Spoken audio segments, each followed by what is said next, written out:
ایسا وقت آئے گا جب تو واپس لوٹے گا. یہاں ہے کہ یہ متجر الاولیاء حضرت علی نے فرمایا دنیا کو کیوں برا کہتے رہتے, یہ راہبوں سے سن کر جوگیوں سے کہ دنیا بری ہے, اور دنیا کیوں بری, یہ امتحان کا کمرہ ہے, چھوڑ کر بھاگنا, یہاں سے امتحان دینا.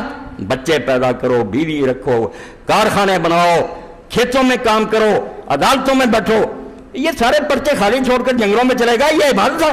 یہ شیطان تمہیں مرا کرتا ہے, صفر نکلے گا نتیجہ, فیل ہو جاؤ گے, اس میں گم ہو جاؤ. یہی تو میدان ہے جہاں تم نے گیم کھیلنی, اس میں رہ کر دکھانا ہے, کارکردگی دکھانی ہے کہ ہم نے اس دنیا میں اس طرح اللہ رہ کر دکھایا. تو دنیا میں رہنا, چھوڑنا نہیں, مگر یہ نہیں بھولنا کہ واپس لوٹنا.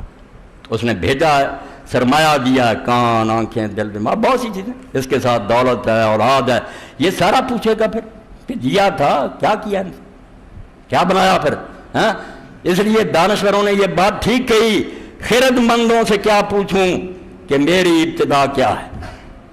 بیولوجی پڑھاتے ہیں کہ اس طرح بچہ پہلے زندہ جاندار پیدا ہوا, سمندر کے کنارے کیچڑ تھا, اس میں جرثومہ, خیالی باتیں, ان چیزوں کو لیے بیٹھے جس میں کوئی فائدہ نہیں. خرد مندوں سے کیا پوچھوں کہ میری ابتدا کیا ہے, کہ میں اس فکر میں رہتا ہوں میری انتہا کیا ہے.